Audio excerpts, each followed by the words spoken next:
तो नया नया भोजपुरिया चैनल के हम क्रिएट करनी है तो सोचनी है कि कुछ नया और मीठा शेयर करल जाए। तो यही से हम बनैनी है अपन बेटी के जन्मदिन में चॉकलेट मिल्क शेक, जे कि बच्चा लोग के बहुते बढ़िया लगल है।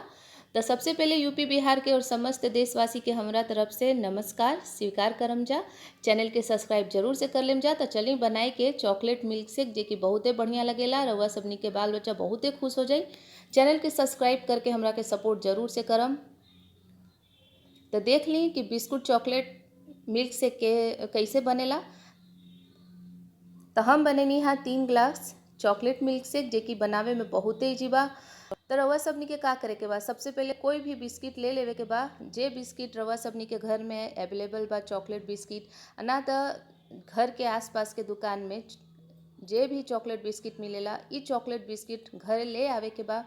अब लेवे के बाद दूध, आ दूध कितना लेवे के बा, जितना हमरा के ग्लास हमनी के बनावे के वजह हो उतना दूध हमनी के लेवे के बा।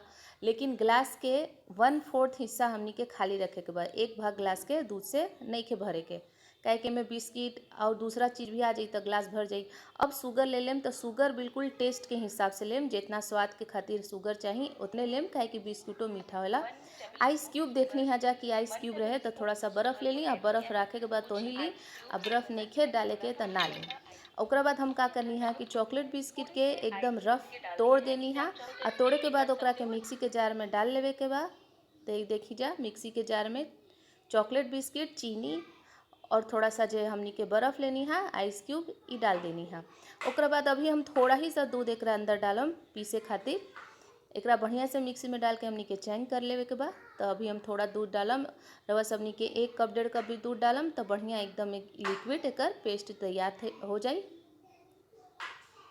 तो ये दूध हम डाल देनी है मिक्सी के अंदर, चीनी डाल देनी है, आइस डाल देनी है। अब हमनी के का करे के बा, ये देखी हम एकरा के अब पीस लेनी। बढ़िया से पीसे के बाद अब का करे के बा कि हम जे बाकी के दूध रहे वो मिला देनी है मिक्सी के जार में, और मिलावे के बाद अब हमनी के ग्लास के भर देवे के बा।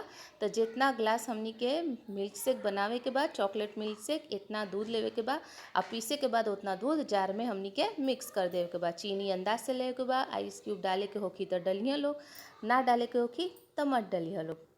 तो देखी जा गार्निश हमनी के कैसे करे के बा कि चोको चिप्स थोड़ा सा लेनी है और ऊपर से हम डाल देनी है चोको चिप्स। तो चॉकलेट बिस्किट भी एकरा अंदर हमनी के रखे के थोड़ा सा अच्छा लगी, ओकरा से पता चली कि हमनी के कितना इजी वे से ही चॉकलेट मिल्क शेक बनेले बानी। तो ये देखी देखे में कितना बढ़िया लगता। तो फ्रेंड्स अगर पसंद आई होखी तो प्लीज़ चैनल के सब्सक्राइब करें, लाइक करें, लाइक के ऑप्शन नीचे होला प्लीज़ लाइक करें चैनल वीडियो के। सब्सक्राइब करे खातिर जे बगल में लाल कलर से लिखल होला ई बा सब्सक्राइब के बटन, तो ओकरा के सब्सक्राइब कर दी। ओकरा बाद 3 आई बेल बटन, तो ऊपर वाला बेल बटन के टच कर देम, जेकरा से हमर नेक्स्ट जे भी हम वीडियो डालम अपन मनीषा भोजपुरिया घर गृहस्थी चैनल में, ई वीडियो रवा सबनी के मोबाइल फ़ोन पे मिलते रही। आ चैनल के सब्सक्राइब करल प्लीज़ ना भूलम, शेयर करी जा एकरा के अपन रिलेशन में, फ्रेंड्स में, जहाँ शेयर करे के बाद वीडियो के शेयर करी जा, सपोर्ट करी जा। आ देखे खातिर दिल से रवा सबनी के धन्यवाद।